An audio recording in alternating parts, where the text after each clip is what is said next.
सबसे पहले इस मूल उद्धरण पर गौर करते हैं। रामायण एक प्राचीन हिंदू महाकाव्य है जिसकी रचना महर्षि वाल्मीकि द्वारा संस्कृत भाषा में की गई थी।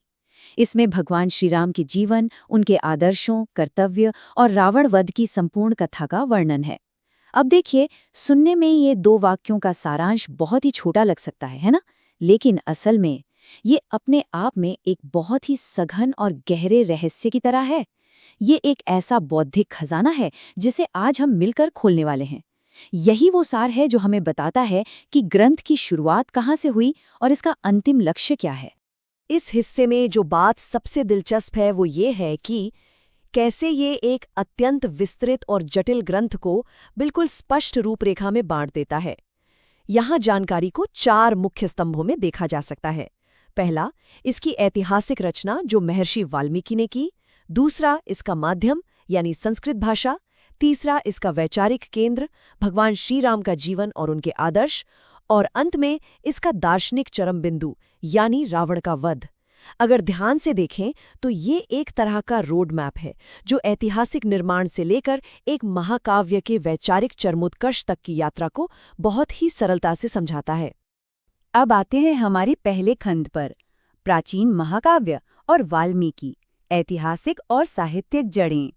यहाँ महाकाव्य शब्द की परिभाषा पर थोड़ा रुक कर विचार करना चाहिए। स्रोत सामग्री इसे स्पष्ट रूप से एक प्राचीन हिंदू महाकाव्य कहती है। अब महाकाव्य का मतलब सिर्फ कोई लंबी कविता नहीं है।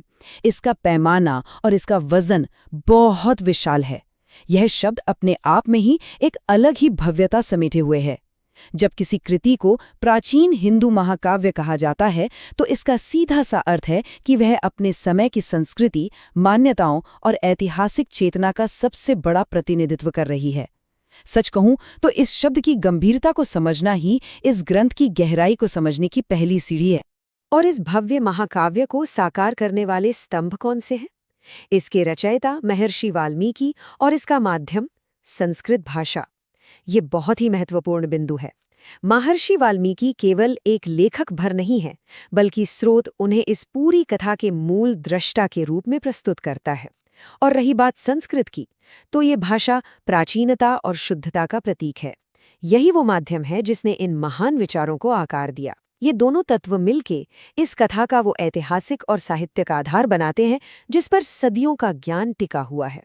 चलिए आगे बढ़ते हैं और देखते हैं कि यह कैसे विकसित होता है। खंड 2, श्री राम, जीवन और आदर्श, जो कि इसका दार्शनिक केंद्र है।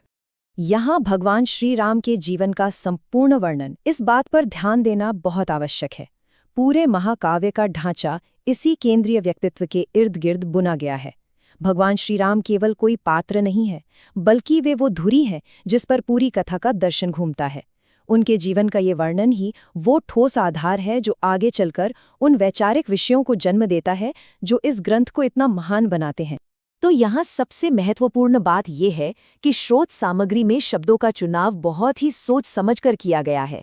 यहाँ एक स्पष्ट और जानबूझकर बनाई गई प्रगति देखी जा सकती है। यह केवल एक जीवन की कहानी नहीं है, यह कदम दर कदम आगे बढ़ती है। सबसे पहले जीवन जो जिया गया, फिर उस जीवन से स्थापित हुए आदर्श और अंततः उन आदर्शों की रक्षा के लिए निभाया गया कर्तव्य। यह प्रगति दिखाती है कि कैसे एक साधारण जीवन कालक्रम कठोर दार्शनिक सिद्धांतों और परम निष्ठा में बदल जाता है। यह सच में एक बहुत ही शक्तिशाली वैचारिक ढांचा है। अब हम पहुंचते हैं इसके सबसे रोमांचक हिस्से पर, खंड 3, कर्तव्य और रावणवध, परम संघर्ष। और ये बहुत ही शानदार तरीके से उस जबरदस्त तनाव को दर्शाता है जो इस महाकाव्य के बिल्कुल केंद्र में है। एक तरफ आदर्श और कर्तव्य का आंतरिक दर्शन है और दूसरी तरफ रावण का वध जैसा बाहरी और अत्यंत आवश्यक कार्य। स्रोत सामग्री इन दोनों को एक साथ रखती है क्योंकि एक के बिना दूसरा अधूरा है। आदर्शों को बनाए रखने और कर्तव्य का पालन करने का अंतिम परिणाम ही वो महान संघर्ष और रावण की पराजय है। ये आंतरिक शांति और बाहरी युद्ध का एक अद्भुत संतुलन है। यहाँ संपूर्ण कथा पर जो जोर दिया गया है उसे समझना बहुत जरूरी है। स्रोत सामग्री ने एक अकल्पनीय रूप से विशाल महाकाव्य को लिया है और उसे इन गिने चुने विशिष्ट विषयों में समेट दिया है। वाल्मीकि, संस्कृत, राम का जीवन, आदर्श, कर्तव्य और रावण का वध। बस यही कुछ तत्व मिलकर इस महाकाव्य की पूर्णता को परिभाषित कर देते हैं। इसके बाहर कुछ भी शेष नहीं है। देखा जाए तो यही वो संपूर्ण कथा है। इस पूरी यात्रा और गहन विश्लेषण के बाद एक बहुत ही ज्वलंत प्रश्न उभरकर सामने आता है। क्या एक प्राचीन संस्कृत महाकाव्य आज भी आदर्शों को परिभाषित कर सकता है? महर्षि वाल्मीकि द्वारा रचित भगवान श्री राम के जीवन, कर्तव्य और अंतिम संघर्ष पर आधारित ये जो ढांचा आज हमने समझा है, क्या वो सदियों बाद आज के इस आधुनिक समाज में भी गूंजता है? ये एक ऐसा विचार है जिसे सोचने के लिए यहीं छोड़ा जा रहा है, ताकि इस पर गहराई से मनन किया जा सके। इस महाकाव्य की असली शक्ति शायद इसके उत्तर में ही छिपी है। इस चर्चा में साथ बने रहने के लिए बहुत बहुत धन्यवाद।